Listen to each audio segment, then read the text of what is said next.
NEET को लेकर चल रहे विवाद के बीच आज सुप्रीम कोर्ट का बड़ा फैसला आ गया है। कई सुनवाइयों के बाद आखिरकार आज कोर्ट ने अपना फैसला सुना दिया। नीट परीक्षा दोबारा आयोजित होगी या नहीं, छात्र लगातार मांग कर रहे थे कि नीट की परीक्षा दोबारा आयोजित कराई जाए, लेकिन छात्रों की मांग को कोर्ट से बड़ा झटका लगा है। नमस्कार, आप देख रहे हैं पंजाबकेसरी.com में सत्येंद्र शर्मा। नीट पर सुप्रीम कोर्ट का फैसला आ गया है। सीजीआई की बेंच ने फैसला सुनाते हुए कहा कि दोबारा परीक्षा आयोजित नहीं की जाएगी।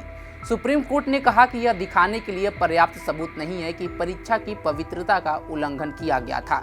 चीफ जस्टिस की बेंच ने फैसला सुरक्षित करते हुए कहा था कि इन मामलों में इस न्यायालय के समक्ष उठाया जा रहा मुख्य मुद्दा यह है कि इस आधार पर पुनः परीक्षण आयोजित करने का निर्देश जारी किया जाए कि प्रश्न पत्र लीक हुआ था और परीक्षा के संचालन में प्रणालीगत खामियां थी। नीट यूजी परीक्षा 571 शहरों के 4750 केंद्रों के अलावा 14 विदेशी शहरों में आयोजित की गई थी।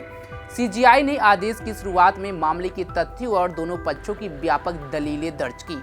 उन्होंने कहा कि 1,08,000 सीटों के लिए 24 लाख छात्र प्रतिस्पर्धा कर रहे हैं। अदालत को इस तथ्य से अवगत कराया गया है कि 50% कट ऑफ का प्रतिशत दर्शाता है। परीक्षा में 180 प्रश्न होते हैं जिनके कुल अंक 720 होते हैं और गलत उत्तर के लिए एक नकारात्मक अंक होता है। यह प्रस्तुत किया गया था कि पेपर लीक प्रकृति में प्रणालीगत और संरचनात्मक कमियों के साथ मिलकर कार्रवाई का एकमात्र स्वीकार्य तरीका रीटेस्ट करना होगा, लेकिन परीक्षा की पवित्रता भंग होने के पर्याप्त सबूत नहीं है। नीट का 4 जून को रिजल्ट आने के बाद से पेपर लीक को लेकर छात्रों का आक्रोश सामने आया था। सबसे पहले इस परीक्षा में बिहार में पेपर लीक की खबर ने तूल पकड़ा था।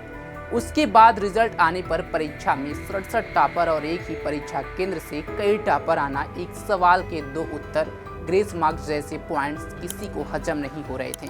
उसी दौरान नेशनल टेस्टिंग एजेंसी पर भड़के छात्रों ने पूरे देश में रिजल्ट में हेरफेर और पेपर लीक को लेकर प्रदर्शन किया। परीक्षा में पेपर लीक के संदेह पर देश भर के हाई कोर्ट में दोबारा परीक्षा कराने की मांग को लेकर याचिकाओं का सिलसिला शुरू हुआ। इसके बाद सुप्रीम कोर्ट में एक साथ सभी याचिकाओं को सुनने की कार्रवाई शुरू हुई। इस सुनवाई में बिहार पेपर लीक से लेकर हजारीबाग, शिखर और गोधरा तक के मामलों की जांच, एक सवाल के 2 उत्तर, सीबीआई जांच जैसे सभी मुद्दों पर बहस हुई। सर्वोच्च अदालत की बेंच ने सभी पहलुओं पर बहस सुनने के बाद यह तय किया कि इस पर जल्द से जल्द फैसला देना होगा, क्योंकि छात्रों को किसी भी हाल में लटका कर नहीं रख सकते। इसी को ध्यान में रखते हुए सुप्रीम कोर्ट ने आज अपना फैसला सुना दिया है। लेकिन गौर करने वाली बात यह है कि जिस तरह से इतना लंबा मामला चला, उसके बाद से छात्रों के हाथ में क्या लगा। अब वहीं देखना होगा कि एनटीए जो रोका हुआ था काउंसलिंग का मामला, अब क्या काउंसलिंग दोबारा शुरू होगा, क्योंकि रिजल्ट आने के बाद से सुप्रीम कोर्ट में जब ये मामला चला गया था तो एनटीए की तरफ से काउंसलिंग को रोक दिया गया था। सुप्रीम कोर्ट के इस फैसले को आप किस नज़र से देखते हैं, कमेंट बॉक्स में जरूर बताएं। तमाम खबरों के लिए जुड़े रहें हमारे साथ और देखते रहें पंजाबकेसरी.com। धन्यवाद।